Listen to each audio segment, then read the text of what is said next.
Hello guys, চলে এসেছি তোমাদের জন্য আরও নতুন একটি ভিডিও নিয়ে। তো আমি আজ এই ভিডিওর মাধ্যমে দুটো টিপস তোমাদের সাথে শেয়ার করব, যে টিপসগুলো ব্যবহার করলে তোমরা অবশ্যই তোমাদের চ্যানেলকে গ্রো করতে পারবে। যদি আমার ভিডিও ভালো লেগে থাকে তাহলে চ্যানেলটি অবশ্যই সাবস্ক্রাইব করে বেল আইকনটি অলে প্রেস করে পাশে থাকবে। তো বন্ধুরা, আজ আমি শেষের দিকে এমন দুটি টিপস বলবো যে টিপসগুলো তোমরা ফলো করলে তোমরা অবশ্যই এগিয়ে যেতে পারবে তোমাদের ইউটিউব চ্যানেলকে। তো আজ আমি তোমাদেরকে কিছু ভুল বলবো আর কিছু ঠিক কথাও বলবো। যে বড় বড় ইউটিউবাররা আছে আমাদের, তো তারা অনেকেই বলে এটা অন করলে নাকি আমাদের ভিউজ বেড়ে যাবে, কিন্তু বন্ধুরা এমনটা না। তোমরা ভেবে নাও, সব সময় যদি তোমরা তোমাদের ভিউজ চেক করো ওয়াইটি স্টুডিওতে গিয়ে, সবাই বলে সব সময় ভিউজ চেক করলে নাকি তোমাদের চ্যানেলের রিচ ডাউন হয়ে যায়, এটা কখনোই না। আর সব সময় যদি ডাউন হয়ে যায়, যদি সব সময় আমরা ওয়াইটি স্টুডিও দেখি তো যদি ডাউন হয়ে যায়, এরকমটা যদি হতো তাহলে ইউটিউব কখনোই ওয়াইটি স্টুডিও অ্যাপস বানাতো না।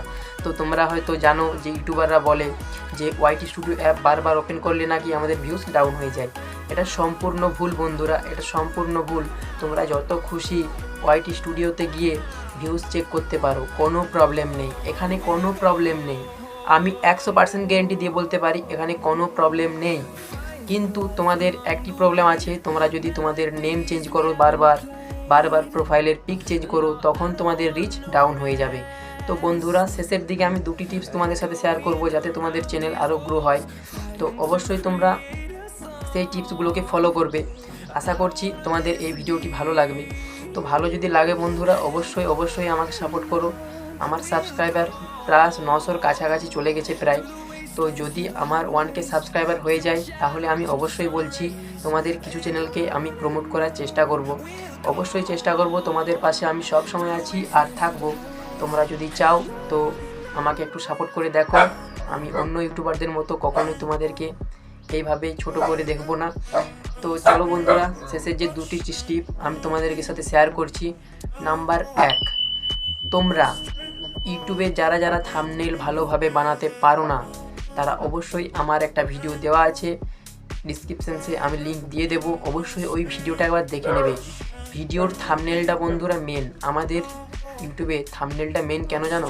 কারণ থাম্বনেইলটা, আমাদের যে থাম্বনেইলটা হয় না, থাম্বনেইলটার উপর আর কি যে আমরা এডিটিংটা করি, এডিটিংয়ের মধ্যে যদি তেমন কিছু আমরা লিখে দিই তো কি হবে, লিখে দিলে এমনটা তোমাকে এমন একটা লিখতে হবে যেটা মানুষ আর কি পড়লে আর কি ক্লিক করতে ইচ্ছে হবে, এমন একটা কিছু লিখতে হবে সেই থাম্বনেলের মধ্যে। আর থাম্বনেল আর টাইটেল তোমরা ম্যাচিং করবে সব সময়তেই। আর ভিডিওর মূল অংশ অনুযায়ী তোমাদেরকে থাম্বনেল তৈরি করতে হবে, যাতে ইউটিউব অ্যালগোরিদম আমাদের ভিডিও রিচ সব সময় বেশি পাঠায়। আর যদি রিচ বেশি পাঠায় অবশ্যই ভিউজ বেশি আসবে। তো বন্ধুরা, আজকে আমি তোমাদেরকে 1 নাম্বার টিপসটা বলে দিলাম। 2 নাম্বার টিপস হচ্ছে বন্ধুরা, তোমাদের যে ইউটিউব চ্যানেল আছে সেই চ্যানেলে ক্রোম ব্রাউজারে ওপেন করে তোমরা তোমাদের নিজেদের ক্যাটাগরিটা সিলেক্ট করে নেবে।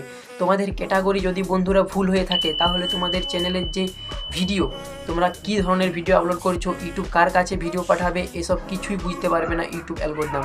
তার জন্য তোমাদেরকে অবশ্যই ইউটিউবের যে ক্যাটাগরি সেই ক্যাটাগরিটা সিলেক্ট করে নিতে হবে।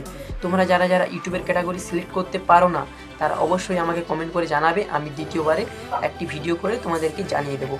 তো বন্ধুরা, আমি তোমাদেরকে ভালোভাবে বুঝিয়ে দিয়েছি। এই ভিডিওটা যদি তোমাদের ভালো লেগে থাকে তাহলে অবশ্যই একটি লাইক করবেন। তো আমি অনেক কষ্ট করে ভিডিও বানাই, দেখতে পাচ্ছ দোকানের মধ্যে আমি ভিডিও বানাচ্ছি। আমি জানি আমার ব্যাকগ্রাউন্ডটা খুবই খারাপ, তার জন্য আমি তাও এত কিছু মনে করি না।